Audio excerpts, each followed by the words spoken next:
Hi there. We would like to thank everyone for joining us for Conversations Naturally, our video series we'll be hosting each month. Tonight, our discussion is about protecting your pet's body against food and environmental stressors and toxins. Joining us is Debbie Gwynn, the founder and formulator of Glacier Peak Holistics. We will also be doing a Q&A at the end of the talk, so please put any questions you have down in the Q&A box at the bottom of your screen. I'm going to hand it over to Debbie to introduce our special guest, Dr. Katie Kangas. Thanks. See you soon. Hi, everybody. Welcome aboard our flagship number 2. This is my really good friend, Dr. Katie Kangas, who I've known for several years. She is a board certified just about everything. She's a holistic vet. She's traveled the world extensively doing lectures, and she's spoken with, on the AHVMA panels many times, and she's just so smart. It's just so fun having her on here, and I'm super excited that you guys get to ask her questions directly because she's amazing. So, Katie, hi. Hello, Debbie. Thank you so much. It's so wonderful to be here with you. Oh, we are so excited. We get questions all the time about, well, just because of our scan, we get questions about stressors and toxins and what causes it and where do they come from and what happens and, the whole metabolic system, how it breaks down. So we got some initial questions that came in early. So I'm going to start popping off those at this right now so that we can kind of get started. And then for everybody who's watching, you can send in your questions and we will get to them at the end. So in another 30 minutes or so, we'll go that direction. So number 1 is, what kind of stressors and toxins are we exposed to daily, as well as our horses and our dogs and our cats? So many things that I will try to keep it brief. And what I will do, I think, just to create a little perspective for everybody, is that as a holistic practitioner, and I'm an integrative veterinarian, I've done, as you said, a lot of conventional medicine as well, focusing now on helping to support the body to heal naturally. And I really do a lot of approach through what we think of as functional medicine. And the interesting thing to understand with functional medicine is it really relies on 2 major principles. And that is, what tools do we need to supply the body with to function at optimum? So of course, we talk a lot about nutrition and specific nutrients with that. But the second principle is how to avoid things that cause degeneration and toxicity and disease and chronic inflammatory patterns and all that. So functional medicine is really 2 things: is equipping the body with what it needs and avoiding or removing as many offenders as possible that are causing, more disease. And so I have really become passionate about this topic of toxins because it matters so much. I mean, you can feed the body great nutrients, but if those nutrients are loaded with toxins, it's really a negating effect. So I'm so thrilled to, and I just sort of wanted to, preamplify that for everybody so they really understand.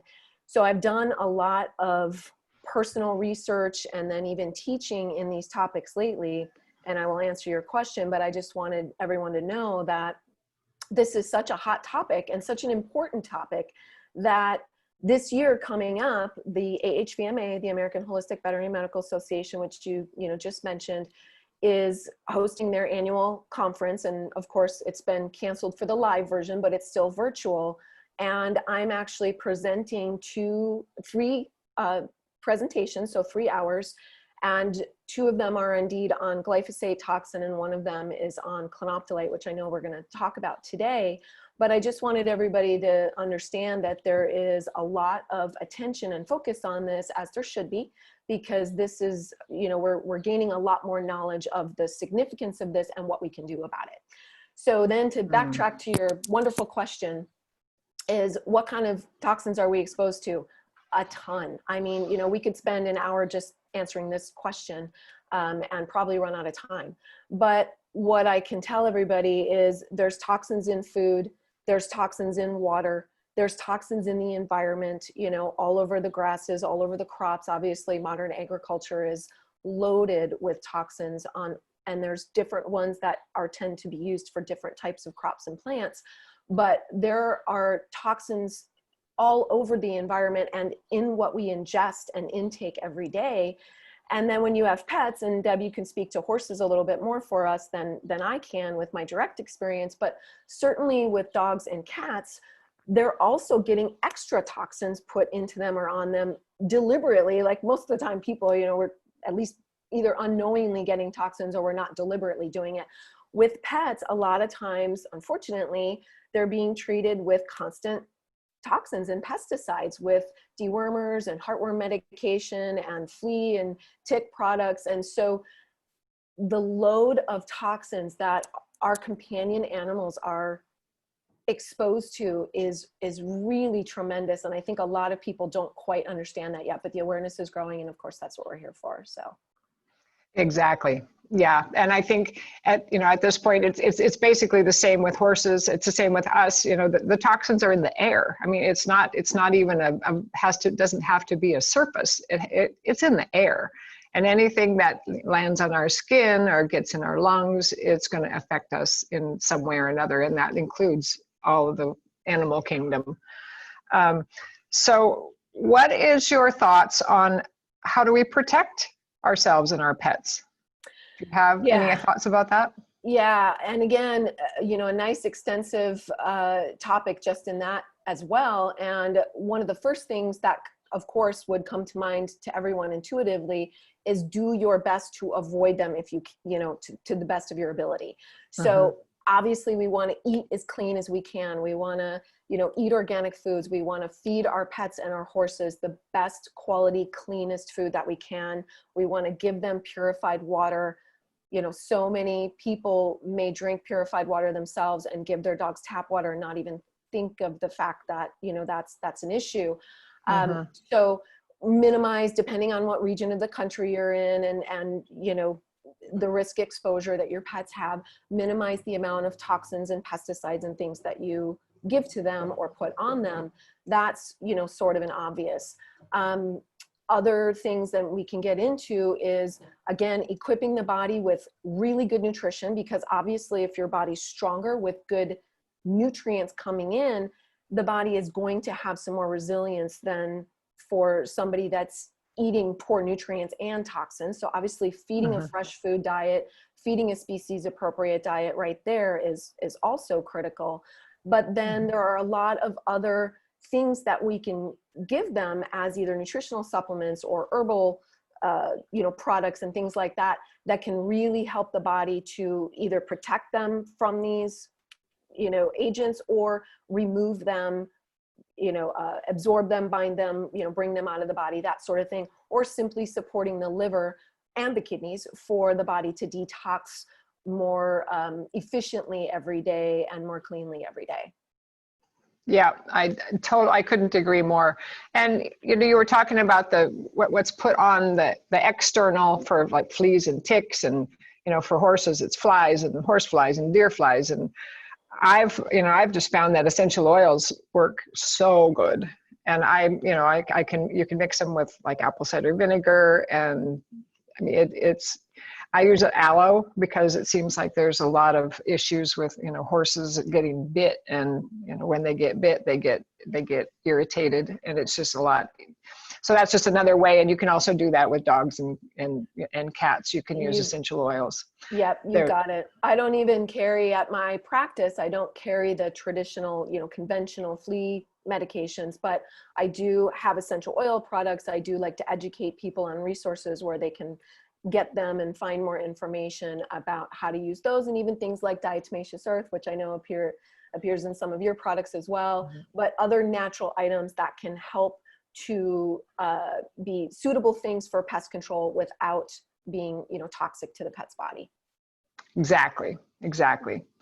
So that kind of covers my next question, which were small changes that you can make, which is, you know, basically making sure that the diet is healthy and the immune system is strong, so that it can fight off and it has the right amount of of T killer cells and white blood cells that they can actually fight off all that stuff when they get attacked by it. So what are glyphosates? Can you explain that? Sure can. So that's one of my big topics lately. And glyphosate is the chemical name of the main ingredient in Monsanto's Roundup. So most people have heard of the brand name product Roundup, but glyphosate is used so widely now that there's a gazillion other products that have that as well. But Monsanto patented, I believe, back in the 1970s. And glyphosate is the main ingredient in this weed killer. And interestingly, glyphosate has a lot of actions, and it's really, truly an antibiotic as far as the soil is concerned, okay? It interferes with microbial pathways from soil microbes. As far as the plant is concerned, it's an herbicide. So it blocks pathways in the plants to create certain proteins and certain things as well. And so unfortunately, you know, it's bad enough that it's already toxic. And, you know, we can get into this, but of course, glyphosate has been linked to causing cancer. It's certainly linked to causing leaky gut syndrome, which is very near and dear to my heart, because anytime you have leaky gut, that's really the foundational cause of so many chronic diseases in animals and people. So we can get into that in a little more detail. But interestingly, glyphosate is known to be carcinogenic. It's known to cause leaky gut syndrome. And if those things aren't bad enough, it's also because of its nature of how it's acting in the plant to block growth patterns and factors. It is actually blocking what's called alkaloids in the plants, which are specific amino acids and nitrogen compounds that have very medicinal actions to the consumer, the body, the animal, or the person that's consuming this plant. And so glyphosate is blocking the production of that. So not only do we have this toxin, but we're literally losing the ability for our plants to be our medicine. And I mean, that almost, I mean, like, I'm getting emotional. I know you will too, because you're an herbalist. And it's like, we want our food and our plants to be medicine. And glyphosate is literally impacting the ability of that. And so even if you eat clean, which you absolutely want to, the plants aren't as nutrient dense as they used to be and as people assume that they are. So you could be eating a healthy green leafy salad and your pet could be eating this, you know, bowl of food with some, you know, beautiful colors of different vegetables in it, along with their, you know, meat and hopefully their other appropriate items. But it, even if it's clean, it doesn't have the components in it that we used to get. And so there's very medicinal things that these alkaloids do, from neuromodulatory effects to anti-inflammatory effects to pain relieving effects to vascularity effects. So a lot of things we're losing in our plants.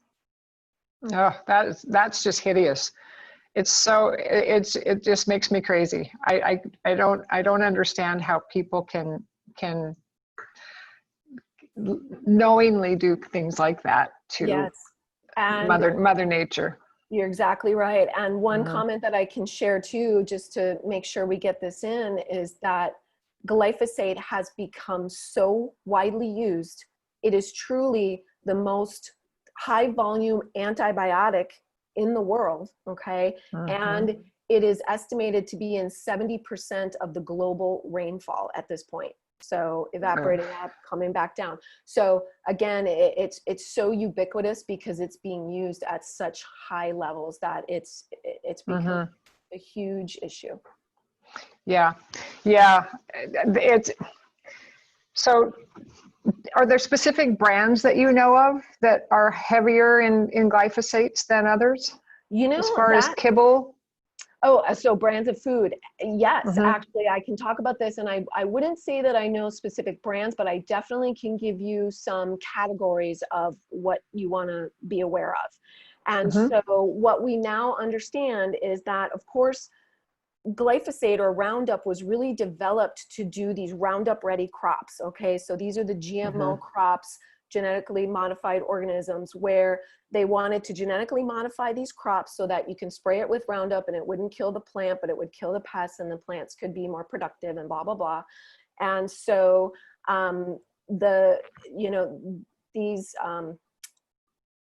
sorry, I just lost my train of thought. I'm so excited to talk. So yeah, I know, isn't that funny? So, so these genetically modified crops. Can you ask me a question again, Debbie? Bring me back. Bring Brands, me back. kibbles. Oh yeah, yeah. What kind? Thank you. Yes. So that's where I was going. So these genetically modified crops, the soy and the corn, were the first ones that were, using this Mm-hmm. Roundup. And so Mm-hmm. most of us think of corn and soy as being, having a lot of glyphosate content, and although they do have a fair amount of glyphosate content, there's actually non-GMO crops that have higher levels of glyphosate. So these are crops like peas and oats and things Oats. like that. Mm-hmm. Yeah, so that have even more, and wheat and things like that. So the corn and the soy actually have the glyphosate sprayed on those crops at the beginning of the season. These other types of foods or crops have it sprayed at the end to help it harvest and dry faster and desiccate and all that kind of stuff.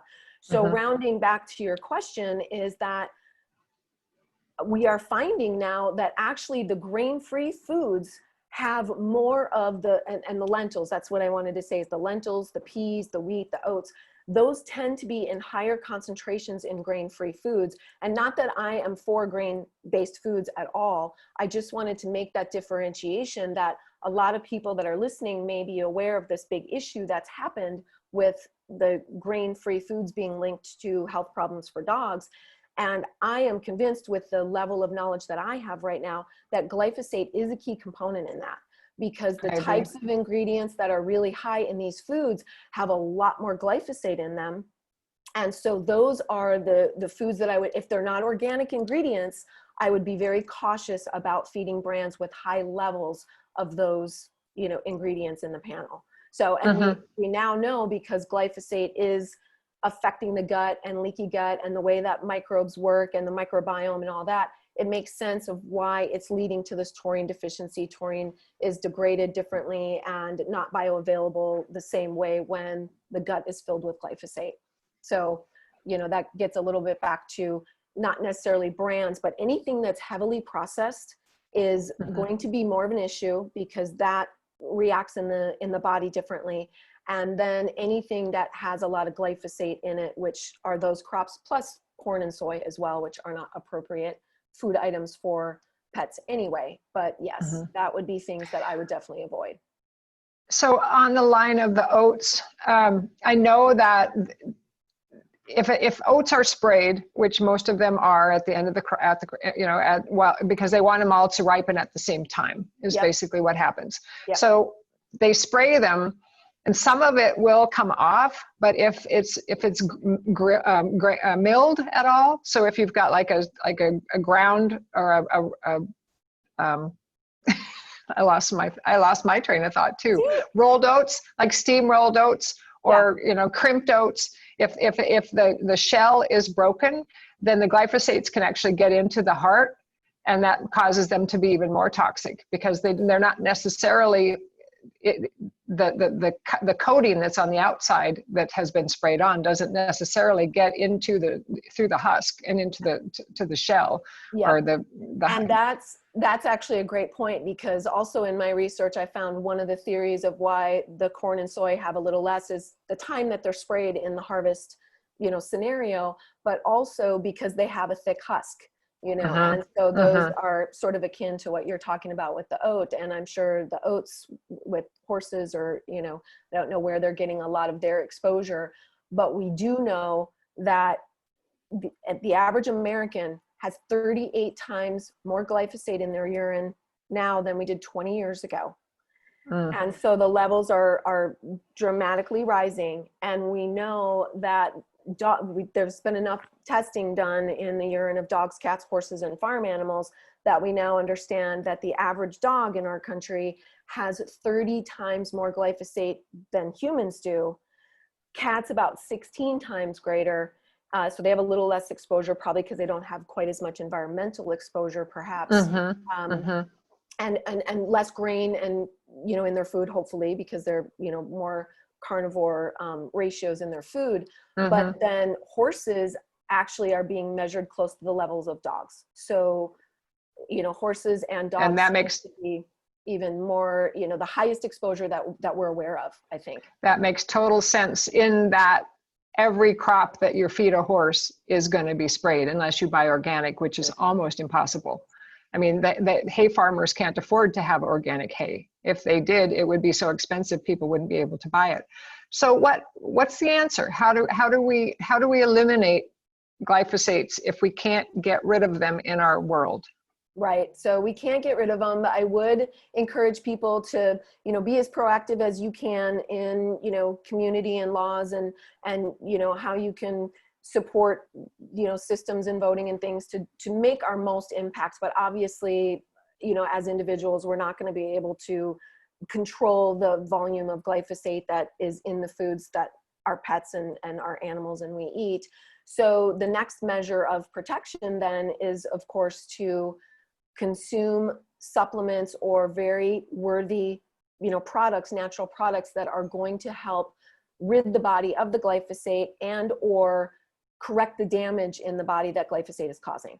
And there's some wonderful, wonderful options for that.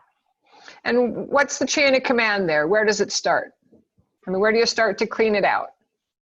In the system, like liver. Yeah. How does it start? How does it? I'm all about starting with the gut, but I love to do liver support for just about everybody. And I'm sure you amongst all herbalists, the coined phrase that I love is, you can always make a case for liver support because everybody's liver's working overtime, so Yes. You can never go wrong supporting the liver because everybody needs it. So the vast majority of my patients that come to see me, that's one of the things that I'm implementing in their regimen is liver support.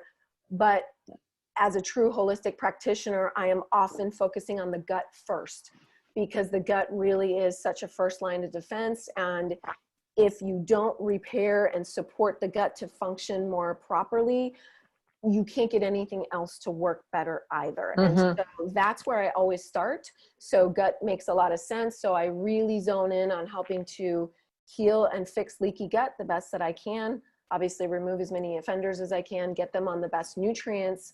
And then there's some specific products that really help to support leaky gut syndrome, but also specifically help to remove glyphosates or correct their damage. Okay. And just for people who are watching, if you have questions about those products, Katie would be happy to share with you. We just didn't want to make this into a product webinar. We want it to be information. Right. So if you have questions about that, Katie's more than happy to share her little toolkit with you, which is expansive and growing on a daily basis. So I have some other questions here. How can we ensure that our pets are not stressed, and what actions can we take? Ooh, again, we could do a whole seminar on that. And again, something that I guess what I'll start with saying is that, of course, giving them optimal nutrients as best as you can with your budget and your ability and all of those factors, giving them optimum nutrients already is going to help their body to have reduced levels of stress right there, because physiologic stress is definitely caused by a poor diet. We know that. And so that will help to reduce stress right there. And also, again, good supplements that will help to support, like adaptogens.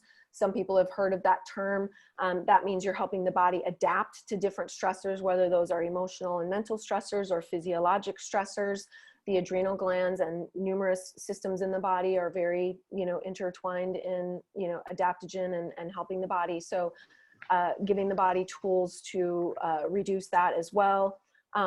Even, CBD oil, just to call that out, is in that family of having some adaptogen, and obviously can help pets and people deal with stress.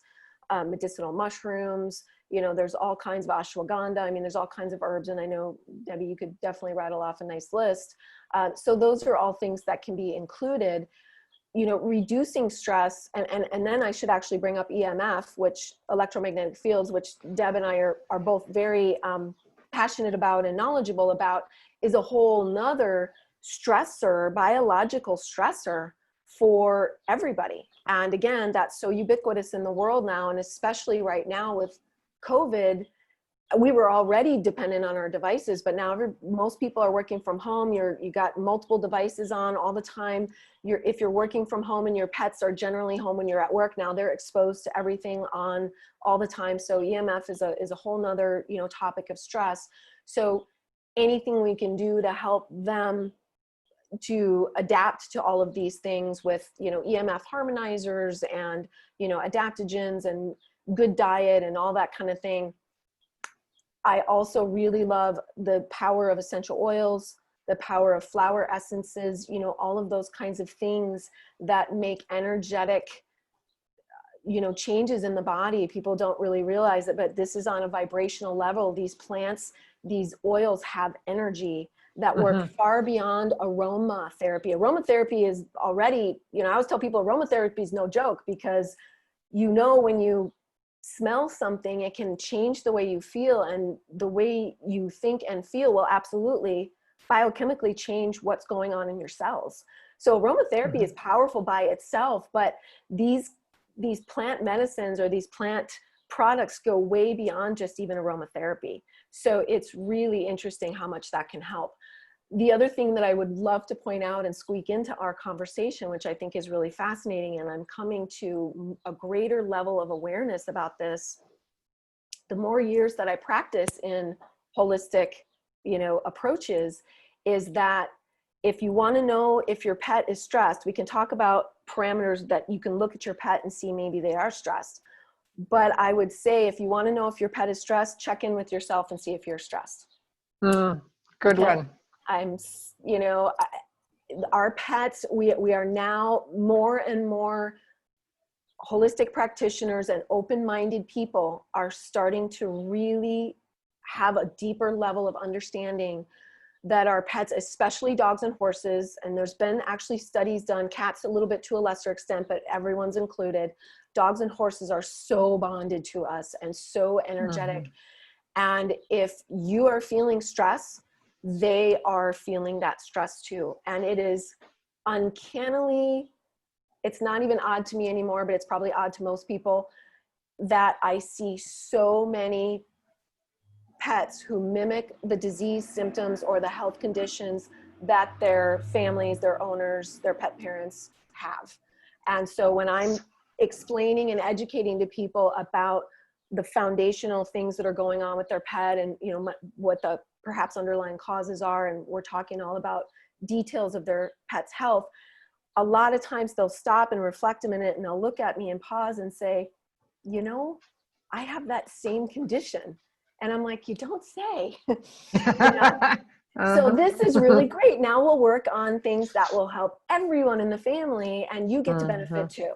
So in the topic of stress, I would feel remiss if I left that out, that the wonderful thing of having this awareness is not to lay any guilt on anybody, not to look at your pet and go, oh my gosh, they're a mess. I must, did I cause this? It's not for that. But the awareness of knowing that in supporting your pet, in supporting yourself to be healthier, you're actually supporting your pet to be healthier, and vice versa. It's a two-way street. Right. So it's a great thing to be aware of. Yeah. And a thought that comes to me is if someone looks at their dog or their cat or their horse and they can see that they're agitated. And as you said, check in with yourself, but a lot of people don't know how to do that. I have one little quick method. If anybody's interested, you put your hand on your chest and your other one on your stomach, and figure out what goes up first, your chest or your stomach. Because if your chest goes up first, you're not breathing right, which means you're stressed. So if you breathe in through your stomach and 2 seconds later your chest raises, maybe not quite 2, but close to that. And if you start to notice that your animal is stressed out, stop and do that, because we can't stop stress in our own world. It's going to happen to us. And as we learn how to deal with it and learn how to recognize that we're stressed, and the sooner we can check back in and find out how we're breathing. And when we figure out, yeah, I'm breathing okay, or no, I'm way out of whack, then, you go stand in a corner. Yes. Literally, go stand in a corner. And when you come back out, your animals are going to feel totally different. Yep. Horses can feel energy 20 feet away. if I, I used to go out and have a really hard day at work, and I just wanted to go for a ride. And at that point, all I had was my mare, and she would take one look at me and go, "Oh no, not me." Mm-mm. So, I learned from a Chinese Qigong master how to, put my energy into the ground and diffuse it a little bit before I walked out there. And then she'd turn around and go, "Oh, okay. Yeah, I'll come now." I love that. And I'm so glad you shared that story, because it's powerful and true. And that I do believe, and I know that if you stop and breathe, and there's even, studies in certain, parameters that people put out, like take 6 deep breaths in a row, just the way you just did with the belly breathing, that right there, just like 6 breaths in a row will get you into a more grounded, vibrational state, to where your pets will feel that and they will respond to that. So, and the difference between the horses who, live in their pasture, or the dogs and the cats who live in your house or in your space, the dogs and cats have learned how to be with it. It doesn't make them any more comfortable, but they've learned how to be with it. Horses have a choice, unless they're tied in a stall and they don't get to walk away. They have a choice of whether or not they want to engage with you. But dogs and cats, not so much, because you're their people, and how you feel is how they're supposed to feel in their mind, is the way I feel it. I mean, energetically, that's how it presents itself to me. And so with having you checking in with yourself, you're not only helping you, but you're helping your animals as well. And it just makes so much sense. Super win-win. Yes, absolutely. So I wonder if anybody is there any more questions going on here? Miss Elizabeth, there you are. Yes, so we do have some great questions here. I know you guys kind of touched on it just a little bit, but this question is, my dog likes to sit with me in my home office. There are a number of electronics that I use. What measures can we take to block EMFs as best as we can? Yes, so, and maybe Deb, because you have EMF protectors, right, and harmonizers. Do you have those? I have the versions that we have. And if you guys will give me one quick minute, Katie, you go ahead and talk, and I'll go grab them so I can show. Okay. That would be great, because I can just give people some information and Deb can give you some specifics. But there are numerous brands now that have EMF protectors, but you want to go with a company that makes reputable products, and that can be really hard for people to decipher. So that's why a reliable source like Deb that knows the research, and she can share with us a good option. But these harmonizers will actually help to soften these electromagnetic field, waves that are coming in. And when you have numerous devices on like that, I actually have plugins that do a whole space in the room. I have harmonizer, little adapters on every single one of my devices, my laptops, my phone, router. I've got them on my refrigerator. I've got them everywhere. So the more things that you can, have protection on is helpful. But also, if you can try to keep your pets from laying on your cell phone, on your iPad, on your computer, laying next to your router. I really encourage people to not get a smart meter, or don't let your pet lay near it. Those have been shown to be a big, issue. So, and, routers and a lot of devices are warm. So definitely cats, but even dogs will kind of gravitate to like lay on these things. So do your best to, make sure they're not. And another good thing to bring up is that even with just a short distance away, they've done studies to show that 20 inches from a computer screen, you have far more protection. So the closer you are to the emission of the source is dramatically different. So as soon as you get a little bit of distance away, you're already improving a lot with your exposure. So that's good to know too. Also, there are beds in front of a TV. TVs, those big TVs can have like a 9-foot plume of radiation coming off of them. And so keeping the beds away from the televisions. So I don't know if you're going to be able to see this or not, but it's if you raise it up just a little bit, there we go. Perfect. And logo, pretty. Yeah. And so, and then we also have these little anybody who wants to get a free one of those, check in with us and we'll send you a free one. That is a great deal. Pop sockets. Everybody should jump on that. So they're fun. I love them. I don't know how I had a phone without them. Yeah. But this particular phone guard will last for 5 years. I have them on, like Katie said, I have them on everything. And it, like she says, it interrupts the wave and causes it to be ineffectual to our cells. And our cells aren't necessarily affected by it, but they think that they're being attacked by it, which causes them to get into a whole fight or flight mode. And then they're not able to get rid of the toxins. They're not able to uptake the hydration. So they just make sick, dying cells. Exactly. And so then they create more sick, dying cells. And it happens with us, and it also happens with our animals. So it's super important. Yep. And the way I like to describe it for everyone is that, everything is energy, and the cells in our body are all operating energetically. Exactly. And they're communicating from cell to cell with electrochemical signals in the body. And what happens is when you get these man-made signals that are so powerful and so ubiquitous, the volume, and they're not natural. It's not like, sun, the radiation or the EMF from the sun or the North Pole. I mean, those are natural and they're at a normal level, but you get this man-made massive level, and the cells recognize it as foreign energy, and it disrupts the cellular signals, the cellular pathways, as Deb mentioned, the cellular membrane. So the cells in your body or your animal's body can't absorb nutrients correctly and can't excrete toxins correctly. So everything sort of shuts down, and you end up with this toxic sponge, kind of situation. So yeah, it's really a sort of an invisible toxin that's very important. So one more little trick that I do with these is I stick them on my dog tags. So both my dogs have them on their dog tags, and that I don't know. I mean, I have no proof. I have no studies. It just feels like the right thing to do. I recommend it. My dogs are pretty darn healthy. So yep, I recommend it.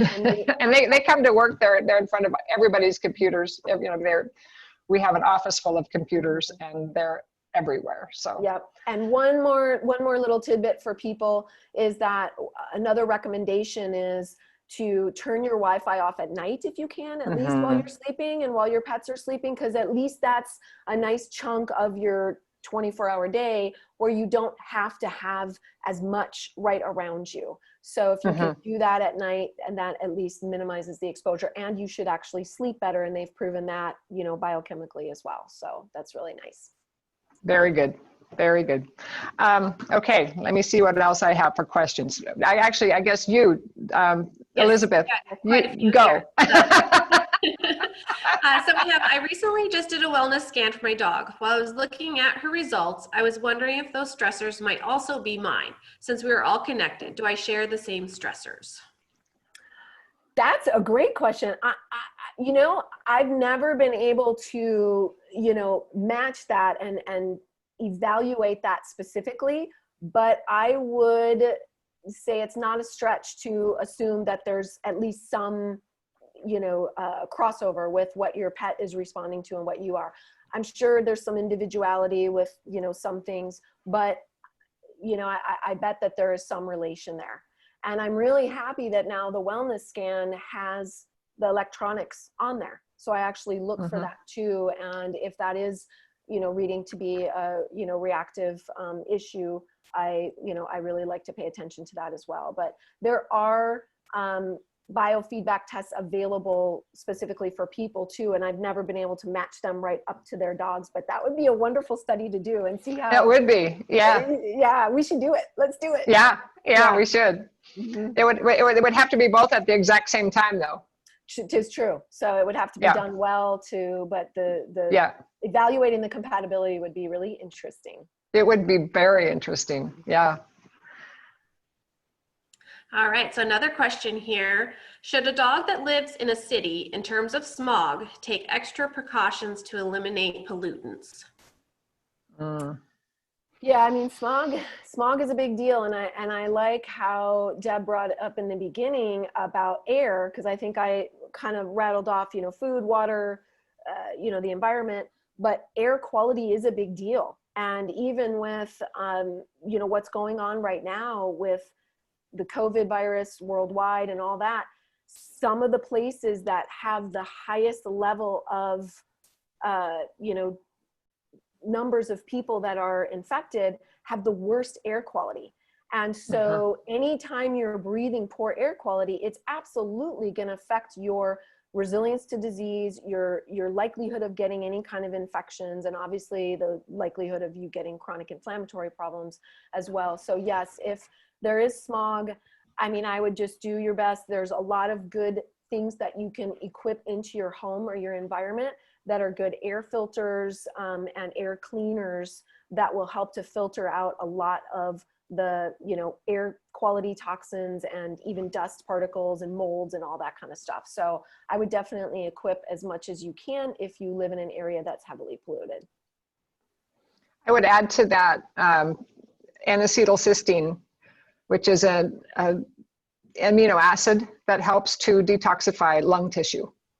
So in whatever appropriate amounts, depending on your animal, you'll have to do a little bit more research, but it's amazing for, and actually my naturopathic doctor recommends it for people with COVID and for any kind of chronic lung issue. And if you live in a smog-filled area, you have chronic issues, whether they're showing themselves or not, you've got them. So I kind of err on the side of preventative if I can.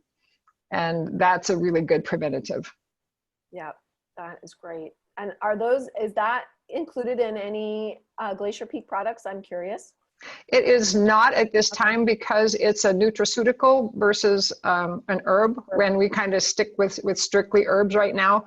However, it's not off the plate. And we're working on, I'm actually working on being able to add that into our line I just don't know what form yet. Okay. So.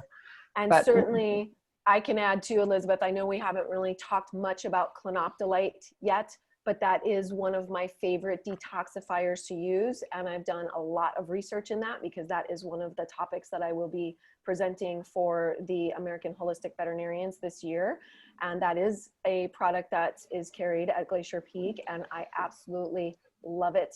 And it has so many applications for animals and people, and even the food animal and agriculture industry. It is an excellent choice for detoxifying. And I would use it for anything from smog to, you know, ingested toxins to anything else. So yeah. That actually could you talk a little bit about it? Sorry, Elizabeth. Could you talk a little? That actually brings us into the next question. They do want to know what clinoptilite is, and then how does it work? Okay, so, Katie, go ahead. Should I? Okay. So no. Deb, you can probably, you know, I mean, clearly you can do justice for it, but it is a natural compound that's in a group of minerals called silica. And it is really almost, if you can think of it like a rock sponge. So these compounds, these silica mineral compounds, that's the word I wanted. These minerals basically are very absorbent. Almost like a porous sponge, and they trap and absorb pollutants or toxins to help remove them from the body. The really cool thing is that they've also been studied to remove not only things that you're ingesting that are coming through the gut, but they can systemically cleanse the body too, and pull out all kinds of things like heavy metals, mercury, you know, arsenic, lead, I mean, these kinds of things. And then clinoptilite goes way beyond that because it also is known to have properties that help to heal leaky gut syndrome, help to remove glyphosate, help with anti-inflammatory properties, and even anti-cancer properties. So it's quite remarkable all the different things physiologically that it can assist the body with. One other notable thing that I think is really cool is that it's also known to be able to help decontaminate water sources.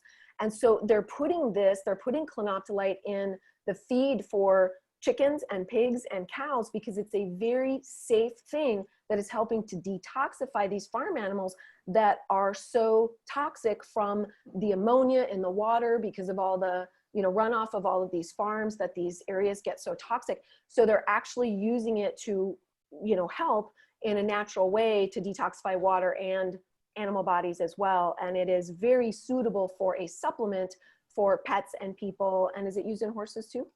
Oh, absolutely. Yes.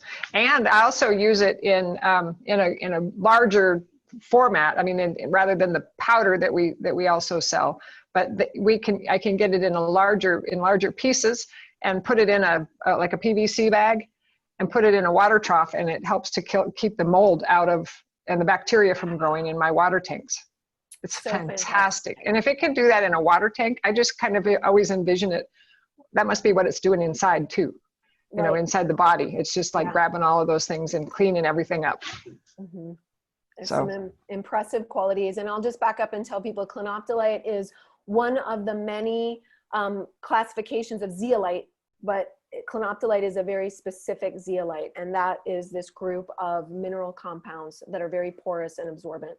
So, but they also do ion exchange. And that's one of the reasons why they have a lot of these good physiological effects in the body.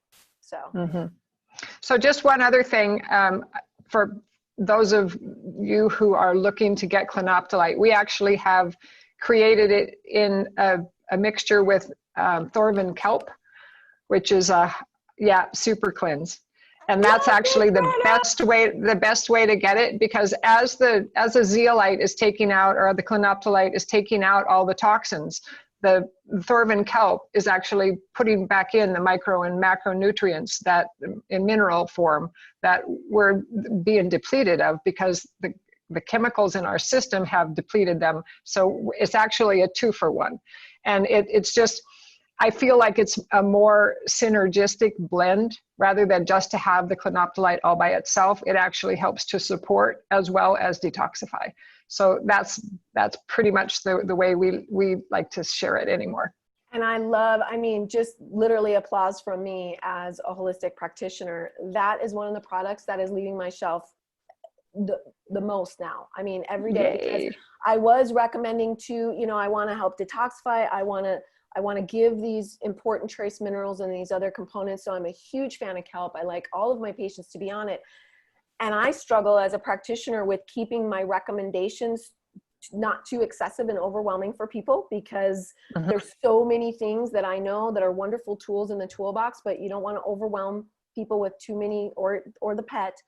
And I love the fact that you have two very fantastic things in one product. And it not only do they really support each other and almost synergistically, but it makes it so user-friendly. I just absolutely love it. So thank you for me as a practitioner that loves to recommend it. So.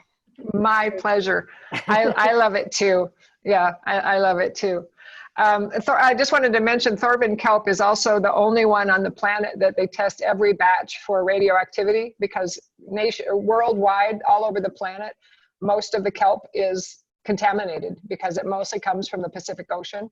And there's so much radioactivity, and I hate to be a Debbie Downer, but it's true. So we try to source the cleanest, purest that we can find, and and it's got the highest amount of iodine that known in a kelp product. So it's just the best that we could do, and I'm really proud to have that name on one of our products, because I know that they really care about the quality of what they do as much as we do when we make our products. So. That's awesome, and that matters. So I appreciate that big time. So I think we have time for a couple more questions here. I like to let my dog enjoy her time to sniff during our daily walk, but I'm also worried about the chemicals that she might be consuming from the grass she walked on. Any advice on how to handle it without putting her in a bubble? Yeah, and that's such a great question and such a realistic, viewpoint to be in. You can do your best to try to go to areas where you may know are less sprayed and, less affected. That may or may not even be, very doable. But again, using products like this and going back to, the good foundational pieces of making sure that they're on a great diet, a species appropriate diet, and regular things for liver support and detoxing, things like the clinoptilite, and things for, like the liver tonic and things like that, will go a long way to support your doggy and all the doggies that face the same situation. And that is an issue. Their feet are in the grass. They don't wear shoes like people. That's one of the reasons they get so much more exposure, is they're sniffing everything and getting the, aerosol exposure. And then they're also getting the topical exposure. And you want to let them be dogs, that's their lifestyle. So we do the best we can to avoid if we can, and then we equip them with wonderful things that will assist. And these products that we're mentioning are just perfect on that list. There's one other one that I might add, and that would be colloidal silver. Spraying their feet with colloidal silver when you come in, and spray in their nose, so that anything that's still left residually, you can actually eliminate it. Any bacteria or anything that they pick up along the way, you can actually eliminate it very quickly with a quick little spritz of colloidal silver. I love that. I never thought of it for that use. I have Glacier Peak's colloidal silver actually in my practice, come to mention it. And I use it a lot for all kinds of things, from, any kind of topical, abrasion, wound, skin issue, eyes, oral. But I never thought of it in a sense of removing things, only treating things. So I love that you added that in. Spray the nose, also spray the bum, because a lot of dogs will spray, be smelling other dogs' bums, Yeah, and right. you never know what things are going to get left behind. Sorry, that went the wrong direction. But a great little nugget. That's what we suggest, is just spray all 4 feet, the nose and the tail. So yeah, that's perfect. It's a good preventative. I haven't used it in that way, so now I'm going to. Right, so another question here. Is kelp okay if we think something might be going on with the thyroid? Absolutely. And I know Deb can speak to this too. She has a lot of knowledge. In fact, I've even reached out to her to ask specific questions on that. Because with kitties, with cats, they get hyperthyroid and dogs get hypothyroid. So, there might be some intuitive question of, is it okay to give kelp in either scenario? Absolutely, because kelp is going to help the components in kelp, and iodine and other supportive minerals are going to help the thyroid to balance, and for that matter, all of the glandular organs in the body and the whole body system. And in fact, this is, I think, notable mention. Every single hormonal gland in the body, from the pituitary, the adrenal glands, the thyroid, you name it, all of them depend on trace minerals to drive their function appropriately. So oftentimes, so many humans and dogs have thyroid issues. And again, there's a lot of, combination reasons that lead to that, from toxins and other things. But I am a firm belief that one of the reasons why there's so many thyroid problems is because there's so much trace mineral deficiency too. And so a lot of thyroids are sluggish or not working appropriately because the body doesn't have the proper nutrients to support the function of that organ. And so yes, kelp, I would absolutely, and then I'm sure Deb can add some, more detail to that too. But yes, absolutely. And as she said, it doesn't just, it's nutrition. It's nutrition for the thyroid. It's nutrition for the glandular system. I had a train of thought while you were talking, and then I totally lost it. So I apologize. No, I do that all the time. So I get so excited to talk, and I'm on to my next thought already. But I will say, just to back that question up, Elizabeth, with a really nice answer, is that I recommend kelp for every single one of my patients. So there is no reason that I would ever not include that in my recommended supplement regimen for them. And in fact, I consider it to be in the base. I always tell people, here's my basic, what I like, 3 or 4 things for every pet to be on for just well-being, for optimal wellness. And then to address any specific health conditions, then we have all these other tools that we want to bring in. And kelp is in my basic wellness regimen. So. Okay, I remembered what I was going to say, and it's actually kind of important. So salt. Remember back in the day when Morton salt came out, and it was, they added iodine to it, so because they figured that if someone ate enough salt, they would get enough of that kind of iodine. Well, that's not a natural type of iodine that they use in that. So people kind of got a false sense of security by thinking that if they were, using this Morton salt that had iodine in it, so that they would, they wouldn't have to worry about it. What happened was that the iodine that they used was not nutritional for the thyroid. It actually put iodine in, but it caused it to be overworked. Wow. Rather than letting it take what it wanted and then getting rid of the rest, like a food form would. the kind that is made in a petri dish basically is the kind that just drives it in, and your body doesn't have a choice. It has to take it, and there's nothing it can do about it. So if it's in the system, the body's going to put it someplace, and then it causes everything to go out of balance. And it can either be hypo or hyper. Most humans are hypo hypo. Yep. And it's because their thyroids are so tired of trying to process that inorganic iodine that it just starts to go away. I mean, it loses its efficacy. It doesn't have any potential to work anymore. Yep. It's that difference between chemically made and not natural versus natural food, that the body recognizes it and utilizes it very differently. Exactly. And utilizes what it needs. And then when it has enough, it says, okay, I've had enough, you can go now.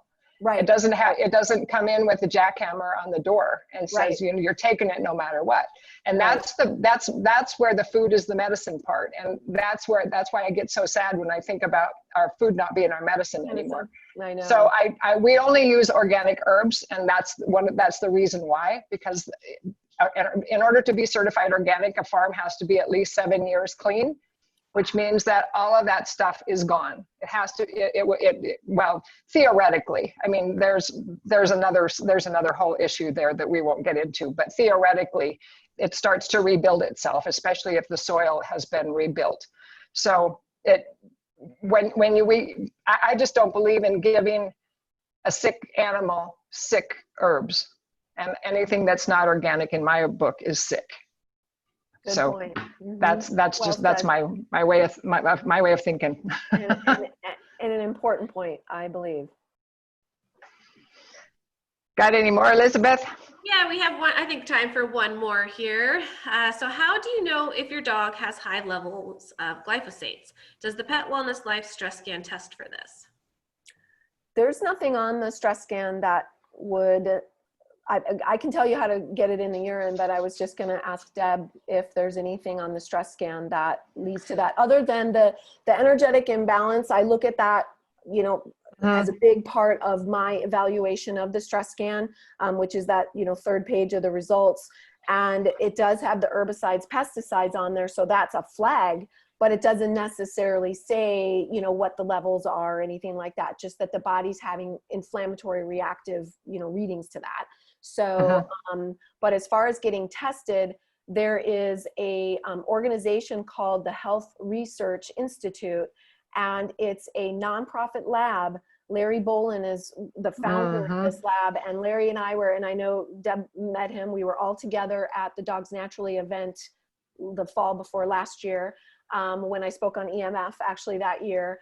And, but anyway, Larry spoke the following year there, and he and I have presented together, and he has done phenomenal work in testing all kinds of foods. So a lot of the knowledge that I have of the exposure levels in foods and animals comes from his lab, but it is an independent lab. So they've actually helped other research studies because there's no bias to their study, to their research like other labs or like Monsanto if they were studying. So it's a wonderful organization, and they offer direct testing where you can send in your urine, you can send in your dog, cat, horse, whatever. And it's a wonderful opportunity to figure out where you're at and where your pet might be too. So that's a really good resource. Really good resource. If you're really concerned about it, I would definitely recommend those guys. They're amazing. Yep. And so maybe Elizabeth, if you guys can add a link on that for to our recording or however that goes when you post it, so that people can easily find that, that would be great. Yep. It's hri.org. Perfect. Katie, I can't thank you enough. This has been really fun. I'm so excited that you got on. We're going to have to do this again because there's so much information that people need to hear, and it's hard to do it in an hour. I know. So we'll have you back real soon. Thank you. We did great though. I'm so glad how much we put in 1 hour. I'm really impressed. I know. I thought it would be really hard to get so many of the things I wanted to say in, but I felt like we did a really great job of just making it perfect amount of information and mesh well. So Yep. Thank you. And an hour is a perfect time because people end up getting too much information, and then it's hard to hold it. So I we're agree. just giving it little snippets and little bits here and there, good. but we will definitely have you back because you're such a master at this. So thank you, everyone. I really appreciate everybody showing up, and we'll see you again next month. Thank you. Bye. Bye, guys. Bye, everybody. Bye.